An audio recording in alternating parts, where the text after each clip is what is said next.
Welcome to the Foundry, where leaders are forged daily. And now your host, George Roberts. Welcome back, entrepreneurs.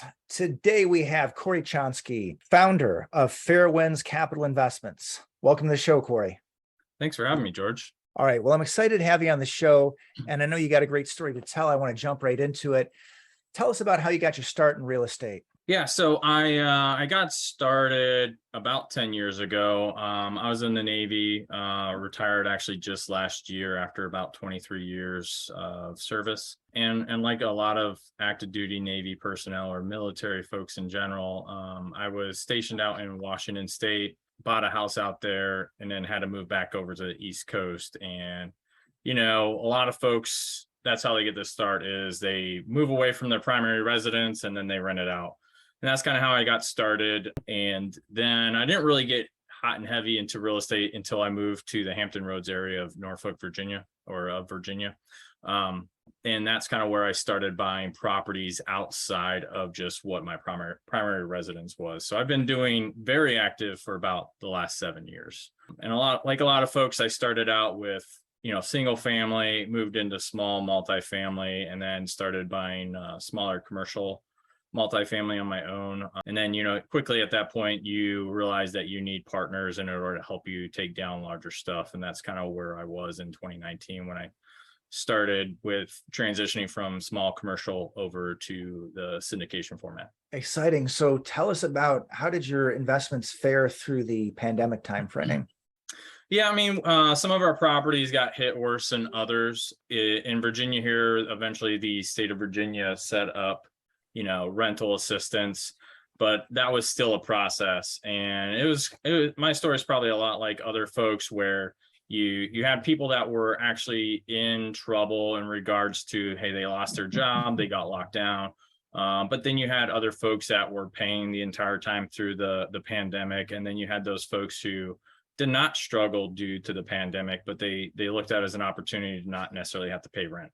And so that, you know, I had my struggles, as I'm sure most real estate investors did, where you had to kind of work through the process of, hey, let's work out a plan. You know, we had to really communicate with our tenants to, you know, see what we could do for them, while also, you know, letting them know that was still a monthly bill that they were required to pay, even if there was not any consequences at the moment.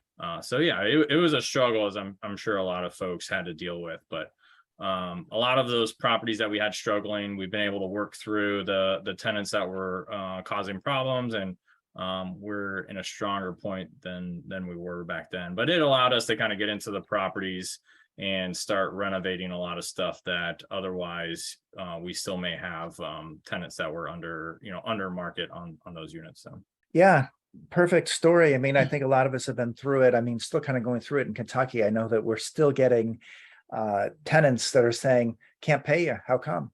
Oh, well, because unless we're under foreclosure, I mean, I don't get any money from the government. Oh, well. Yeah. So yeah, perfect. and so we have some properties out in Texas, which is a little bit different than Virginia, but kind of the same thing happened. Their Texas rent relief program ended in May. Here in Virginia, theirs ended in March, and Virginia's ended in May. And so, you know, it's one of those things that, like, okay, you're not going to get any additional assistance now. So what is your plan? And, you know, when they couldn't develop the plan, then you unfortunately have to move forward with, you know, either lease non-renewals or evictions. Yeah, and on renewals, I hate to say it, but that's the only way to deal with people like that. But sorry that's had to hit you, but looks like you made it through. But yeah, perfect example of how the government can try to help people. And, you know, usually they do help people, but a lot of times some things get broken along the way. But yeah, absolutely. Well, okay, so I guess we go from like one crisis to another. So we had the pandemic, but now we've got interest rates are going up like crazy. We've got inflation, difficult to keep costs down, and hard to keep up in terms of the rents. I mean, it's hard to even know where rents are month to month. Anything changing for you in terms of the deals you're looking at or your execution in this higher interest rate environment? Yeah, so we have a current deal that we have under contract in San Antonio. So we were able to get the term sheet signed with the lender prior to a couple of these rate bumps that we've faced in the last month or so. So, I mean, we knew we were going to, when we went into that property and got it under contract, we knew that was going to be a higher interest rate compared to what we saw just a couple months earlier on another deal that we closed on. So we needed to take that into account that, you know, we needed to obviously be cognizant of the cash flow that the property was going to produce. And, you know, we needed to really fine tune our expenses when we were doing the underwriting. And even at this point, we've kind of ran into some issues during the due diligence process that we're renegotiating with that.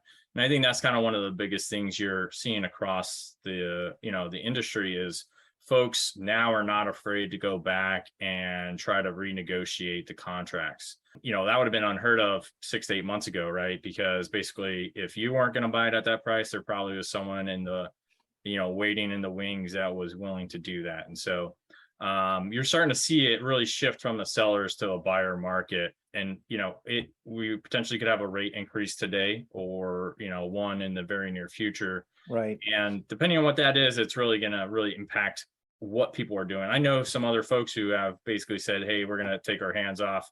We're going to kind of wait to see where things settle out. So there are definitely some investors out there that are kind of stepping away and taking a wait and see approach right now. Yeah, interesting. I'm a little bit in the middle. I'm still looking for strategic opportunities. We do have, actually, I'm not going to say under contract, but we'll see if our offer is accepted. We're kind of on the verge, just put an offer in. But yeah, wow. So as we record this end of July, you know, I'm reminded that, you know, we're potentially up for another large rate hike. I remember the good old days where a large hike was like 50 basis points, and I think we're expecting 75. So yeah, or even, you know, 100. Who knows? Oh yeah, good grief. Yeah, I mean, I couldn't believe it when they started hiking. You know, more than 25 at a time. I thought the Fed was never going to raise rates. Couldn't believe 2018 when they finally said they were going to do something, and they did it just in time to back down from the high board, so to speak. Well, let's get a little deeper into your real estate investments. I'd like to hear about your markets and how you chose them. Yeah, so I mean, we really like the Texas market. I mean, there's a lot of population growth. Some of the markets that we specifically have invested in there, invested in Texas or are looking to invest in Texas. Obviously, we have a property under contract in San Antonio. We've purchased 2 properties in Houston. And if we can find a deal for the right price, obviously, we'd like to get into the DFW area. But really the job perspective going on in there, the population growth, which is driving rent growth in those areas, what really attracted us to those specific markets in Texas. In terms of Virginia, we were all initially based out of Virginia. So this is where all of us, except for Justpreet, one of my other partners, got our start. And so we're very familiar with the market, especially in the Hampton Roads area, which is kind of why we've invested here. So, I mean, you can kind of, when you're local, which I still believe local is always the best place to get started, just because you know it better than, you know, any potential outside investor. So, I mean, with that knowledge, I mean, we were able to buy in up and coming markets here locally. One of those areas is called Ocean View neighborhood in Norfolk. So we've invested pretty heavily in the Ocean View area, and you know that's a area that is going to be pretty booming in my estimate in the next 3 to 5 years. And so those are, like I said, that's the kind of knowledge you can gain when you invest where you locally live and have a chance to be those boots on the ground for yourself. And that's a great place to learn how to do real estate investing.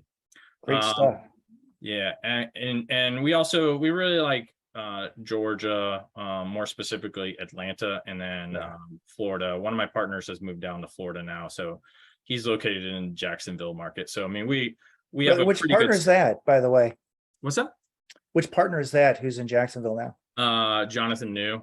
Okay, great. Yeah, so he's actually in the Navy as well. He's doing his what we call a twilight tour down in Florida. So he's going to be looking to retire from there, but he's in Jacksonville, and so that's a market that we know pretty well. And so we do occasionally evaluate properties down there as well. Interesting. Yeah, I'm big in Florida. Had my first property out there, and finding it a bit overheated in places. So Yeah.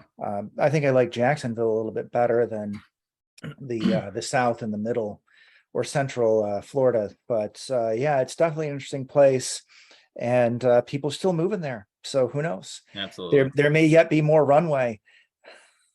Yeah, in Jacksonville, potentially Tampa area. I mean, those are some areas that we are looking at, but we have not purchased anything yet. Exciting. Well, let's see. I'd like to hear about your favorite acquisition. I feel like a great deal has a great story behind it.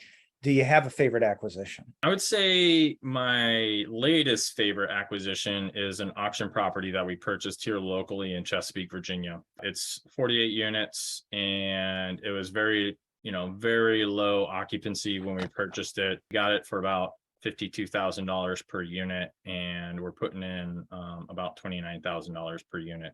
And from the units that were occupied before, they were anywhere from like $400 to $500, and what we're getting is over $1,000 per month on those units. So we're still in the lease up process, but I think this property is going to provide a pretty good return. Yeah. Otherwise, like one of my first favorite early properties was when I was still doing single family. I got a single family off auction as well. So I guess auctions are the way to go. For about $70,000. I put $2,000 in it and was able to rent it for $1,000 a month right away, and had it basically filled immediately. And then I've only had maybe like 2 weeks of vacancy over like 6 years that I've owned that house. So wow, love it. Yeah. Well, I love the theme of auction. I think it's something we don't talk about a whole lot of this show. Can you walk us through the process? And my understanding is you don't actually get to see the property before you place your bid. Is that right? I mean, it really depends on the auction company. So I was actually able to tour the 48 unit before we bid. They actually opened up a couple of units, which kind of surprised me. And so there was still some things that were hiding in the walls that we couldn't do a full inspection on. But we try to take that into account in terms of the budget that we put together, that there might be things that we may not be able to see. But yeah, at least I had some sense of what to expect if we did win the auction and were able to continue forward with our renovation plan. So in that instance, yeah, I did get to see it. When I've done auctions previously, I've only got to see the exterior of the property. Yeah, I mean, that's my understanding, at least with a single family. So interesting. It sounds like with the larger properties, they know that people aren't going to bid several $1 million for something completely sight unseen. And then what about raising capital? I mean, did you have to do that as a cash deal, or were you able to bring investors in? Yeah, so I mean, we had a lender that did lend on the property at closing. We did syndicate that deal as a 506B. So we opened it up to some of our closer investor connections. Yeah. And we were able to raise, about $1 million in 30 days to get from the time we won the auction to close on it. Cool. So you had 30 days from the winning bid to close the deal. Yeah, approximately. I think it maybe went a little bit over because it ran into Thanksgiving. Interesting. Wow. Yeah, definitely an interesting gambit. Well, let's see. I think I maybe like to move on a little bit and ask you about leadership. What's the greatest lesson in leadership you've learned along the way? Oh, man. That was kind of one of my primary responsibilities in the Navy is, being a leader of, I think my last real job that I had two divisions of about 140 people. So a lot of times I feel like people, in order to show leadership, they feel like they have to be overly involved. And a lot of times what that does is it removes the capabilities of the folks that are following you or that you're leading. And basically then it all falls on you, as opposed to allowing those individuals to put their full effort and focus on the project or whatever it may be. And so really it's the ability to kind of let go a little bit and allow other people to shine that I think a lot of leaders have difficulties with. And I mean, obviously when, stress comes into that, it can be really hard to let go. I mean, I know there are instances when I was in the Navy, where I probably stepped in more than I should have. But, stress and pressure can really, put your feet to the fire. And it's one of those things, you can get a lot more done if you allow everyone to kind of operate to their highest ability. Great. And I'd also like to touch on entrepreneurship as well. What really keeps your fire going as an entrepreneur? It's one of those things that, after having been in the Navy for a long time, it's the ability to, benefit from all of the effort that I'm putting into something. I mean, not to discount the service that I put into the Navy or the country, but just the ability to say, all right, I know if I really crush this project, my pay is going to go from this to this. And it's really have a lot more impact on that outcome and how that's going to necessarily benefit you and your investors. All right, awesome. And then, is there anybody that you'd like to meet out of this podcast? Any sort of people you're looking for, or maybe you're just looking to find more limited partners for your deals? I haven't really been the big networking guy in our group. So, I mean, the GOB conference is one of the, where we met, was one of the first conferences I've been able to go to in a while. So, I mean, me personally, I've been able to meet a lot of well-known names in the industry just from, the nature of the business. But, I really like the opportunity to get a chance to meet, experienced people or new investors, because everyone's story is a little bit different, and you can always take away something from any sort of real estate investor that you meet, whether it's a new person. You'll be surprised that even if someone hasn't done a whole lot of deals, that they may have a different viewpoint on real estate than you, and you may be able to take a little nugget from that. So, I don't necessarily have any particular person that I'm dying to meet. I mean, maybe Grant Cardone, anyone that can, do billions of dollars in this business. But, really, I just like to talk real estate in general. And so the ability to network with other folks is always something I enjoy. Awesome. Great advice. Great advice. Well, I'll tell you what, usually I do run a little longer, but I think we can probably just head into our lightning round right now. Are you ready? Let's do it. All right. All right. So tell us something about one of your real estate markets that most people wouldn't know.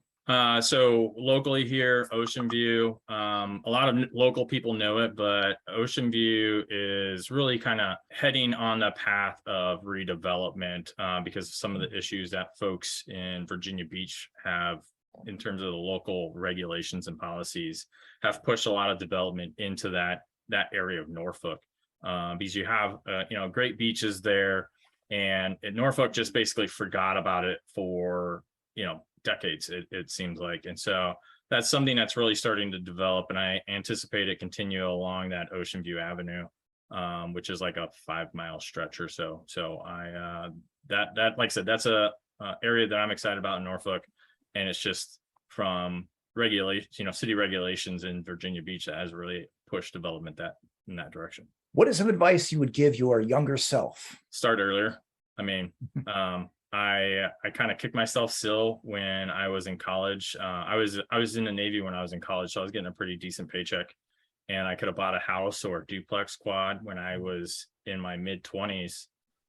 Instead, I rented, and I kind of kicked myself because I still go back to Madison all the time, and I wish I had something there. So, what's the best real estate advice you've received? Make sure you have as best knowledge as you can before you get started, but don't let the fact that you can't know everything prevent you from getting started. And so, I mean, a lot of people hit on that, but the fact is like, you're not going to know everything going into the deal. Do the best you can, and then, go for it. And really, if you're going to scare yourself out of the deal, I still know people that 4 or 5 years later haven't done their first deal because they keep finding a reason not to do one. Love it. Happy medium. What's the worst advice you've heard in this business? So, and we probably learned this the hard way, and it was something that was echoed at the conference that we met at, that if you find a great deal, the money's just going to come, and that is not true. Whether you have a great deal or a mediocre deal, you're gonna have to go and grind to get that capital. If you're looking to syndicate it, it's not going to come to you. People that tell you that they either are lucky or they haven't had to raise money before. There's gonna be a grind regardless of how good that deal is. Love it. It's always true that the money does not just come. And I feel like I'm hearing that more recently. I feel like I'm getting all this evidence that it is harder to raise money these days. Seems like it. All right. So now this is where we take a nod to the randomness in the universe. I got my random question card. So just tell me when to stop cutting the deck and we're going to take the top card. This could be anything. All right, let's stop. Okay. What do you love about your hometown? Ooh, that's kind of weird for me because I feel like I have multiple hometowns, having been in the service. But what I like about where I currently live, which is Norfolk, I kind of like the direction that it's going right now. When I first got here 7 years ago, like the downtown area was super quiet. The ocean view area that I mentioned earlier was pretty run down. I feel like that there's been a lot of investment into the area, and because of that, we have a lot better restaurants than we used to.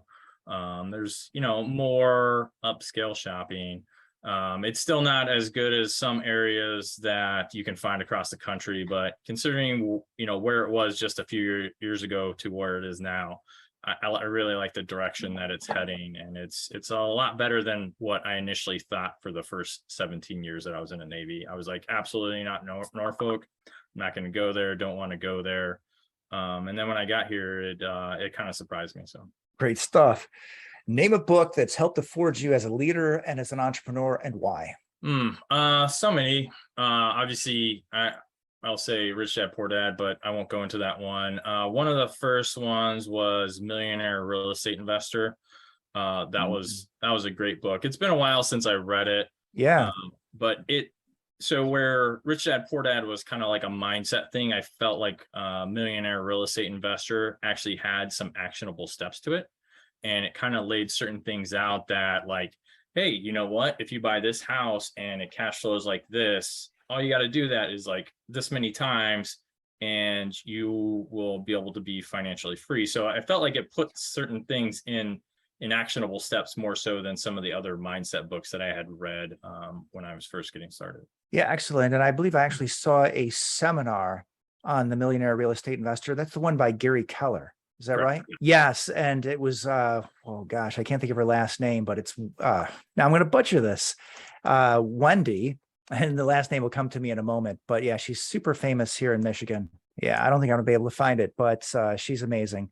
All right. How's a failure or misstep set you up for later success?